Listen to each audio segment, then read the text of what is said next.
La historia clínica. Sabemos que la historia clínica es un documento legal, privado, es decir, no puede ser divulgado por el profesional tratante, y esta tiene que estar llenada con esferográfico azul permanente y no puede contener borrones ni tachones. Entonces, en el primer apartado se coloca lo que serían los datos de la institución del sistema, en este caso MSP, y también se coloca la unidad operativa, que es la UDLA. Se colocan los códigos de geolocalización. Aquí en el número de historia clínica tenemos que poner, nosotros personalmente tenemos que poner el número de cédula del paciente. Y como primer apartado tenemos el registro de primera admisión. Aquí se coloca los dos apellidos del paciente, los dos nombres, los datos de domicilio, el barrio, parroquia, cantón, etc. Se coloca el lugar de nacimiento, la nacionalidad, eso es muy importante. Tiene que estar llenado correctamente porque esto sirve como un respaldo legal para nosotros y también para todas las personas que trabajan en el sector de la salud. También esta parte es muy importante, el contacto de emergencia. Aquí en este caso es el hijo y tiene que estar colocado correctamente la dirección y el número de teléfono.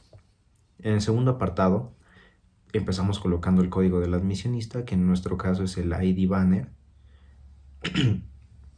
y se procede a colocar el registro de admisiones. En este caso es una primera admisión, entonces se coloca solamente este apartado. Aquí en la tercera parte sería únicamente de colocar si es que existe un cambio de domicilio, por ejemplo, del paciente. Si no, no se coloca nada. En la segunda hoja tenemos nuevamente tenemos que colocar el establecimiento, los nombres del paciente, el sexo, la edad y la cédula de ciudadanía. En este caso es un paciente de 63 años de edad, por lo que se coloca en este apartado de aquí, que es mayor de 20 años.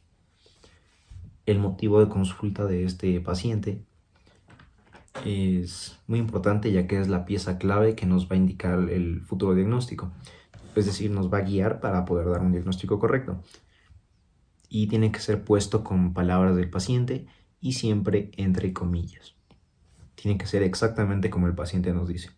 En este caso, el paciente nos comentó que quería que le examinen un diente porque le duele. Entonces se pone en las palabras del paciente: quería que me examinen un diente porque me duele. Luego sigue la enfermedad o el problema actual. Aquí ya se pone en nuestras palabras qué es lo que tiene el paciente. Por ejemplo, aquí se pone que tiene un dolor desde hace un mes en la pieza número 21, con un dolor intenso que se exacerba con el frío y al retirar el estímulo continúa doliendo. También se tiene que poner la causa aparente, que en este caso es una pulpitis irreversible sintomática. También se coloca la evolución y el estado actual. Luego tenemos el tercer apartado, que es los antecedentes personales y familiares.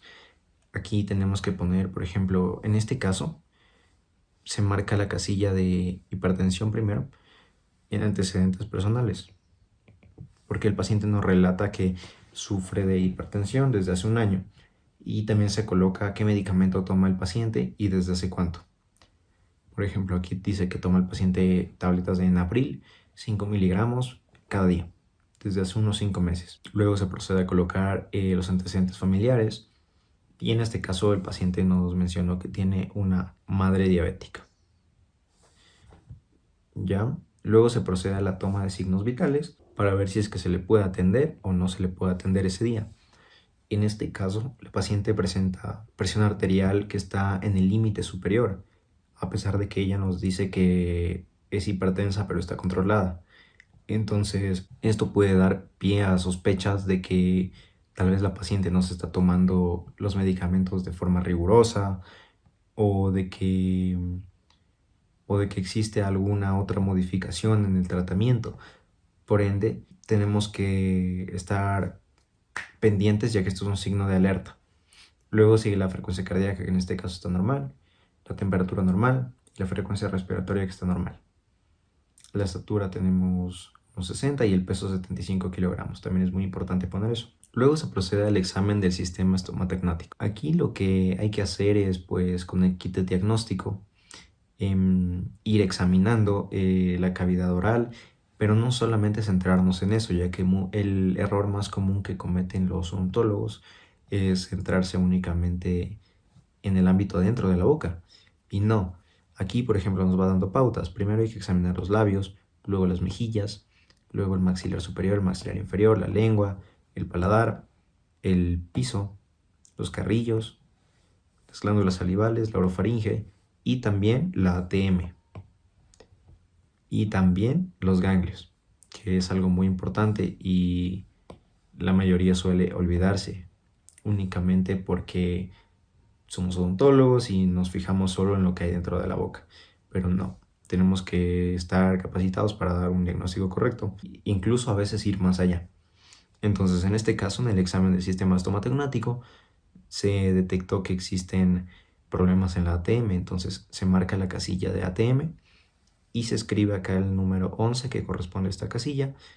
Se escribe ATM, dos puntos, y lo que detectamos, en este caso chasquido. Luego se procede al odontograma.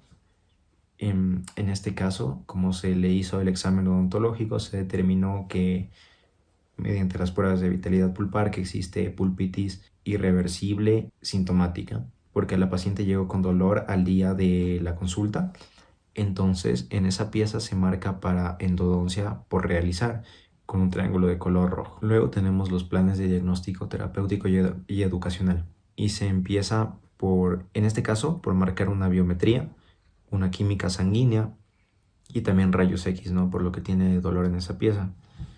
Luego primero se empezó con un examen odontológico, luego con rayos X y también se le mandó una biometría y química sanguínea para ver cómo está. Con esos datos se le manda a una interconsulta con el médico de cabecera de ella para que nos diga pues si le podemos atender o si lo mejor es esperar un tiempo hasta que el médico cambie la rutina y la medicación que está tomando la paciente y se asegure de que sí se la está tomando porque pues si es hipertensa y está controlada debería estar en los rangos normales, ¿no? Y una vez con esto se procede a realizar lo que sería la endodoncia con tratamiento de biopulpectomía. Luego en el diagnóstico tenemos pulpitis irreversible sintomática con el código de K040 y este sería un diagnóstico definitivo porque ya se le hizo las pruebas de vitalidad pulpar. Entonces acá abajo ya tenemos la sección de tratamientos en donde se coloca primero la fecha, luego se coloca el diagnóstico, que en este caso es pulpitis irreversible asintomática con el código de K040. Luego tenemos los procedimientos, que sería una endodoncia terapia en los dientes anteriores y el código igualmente, aquí la firma de la paciente y las prescripciones. Luego tenemos esta hoja que de igual forma es muy importante y luego tenemos esta parte que dice información entregada por el profesional tratante sobre el tratamiento. Aquí se colocan los propósitos en primer lugar, que es lo que vamos a realizar con el paciente y que sería, en este caso, eliminar la causa del dolor. Luego tenemos la terapia y los procedimientos propuestos, que le vamos a realizar un tratamiento endodóntico de biopulpectomía. Luego los resultados esperados, que en este caso es lograr una correcta biopulpectomía y la rehabilitación oral.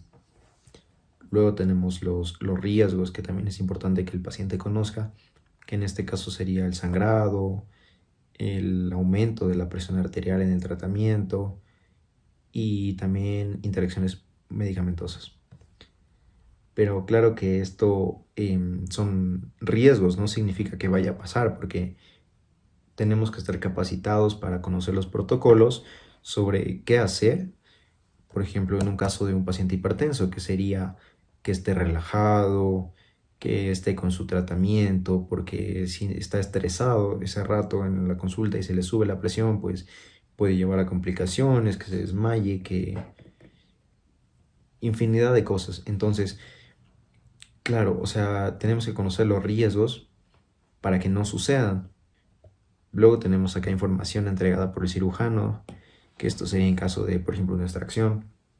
Luego tenemos la información entregada por el anestesiólogo, igualmente cuando se va a trabajar en quirófano. Acá esta parte es extremadamente importante de igual forma, igual que todo en esta historia clínica. el consentimiento informado del paciente. Sin estas firmas no podemos realizar nada de lo que se mencionó anteriormente. Entonces este de aquí sería el primer paso luego de realizar el llenado de datos. Y finalmente, lo vuelvo a repetir, que cuando atendemos a un paciente hipertenso, es decir, con una enfermedad sistémica, hay que estar capacitado para estar alerta de los signos de alarma que éste nos pueda dar, como por ejemplo que se empiece a sentir mareado o incluso que de plano se desmaye o que exista por ejemplo un sangrado excesivo. Hay que estar alerta a todos esos signos de alarma y primero que nada hay que saber prevenirlos antes de que esto suceda. ¿Cómo? Por ejemplo, realizando una buena interconsulta con su médico de cabecera, consultándole a su médico si es que el paciente puede realizarse este tratamiento, qué le vamos a hacer, qué medicamentos le vamos a dar, si es que existen algunas interacciones medicamentosas, etcétera, etcétera. Y eso también es importante por parte del odontólogo, de conocer bien farmacología para poder recetar con toda la seguridad y todo el respaldo de que todo vaya a ir por el buen camino y no vayan a existir, la palabra correcta es desgracias, que no vaya a existir desgracias y el paciente pues pueda tener una buena experiencia y pueda sentirse feliz y confiado y que el tratamiento pueda lograr el éxito. Muchas gracias.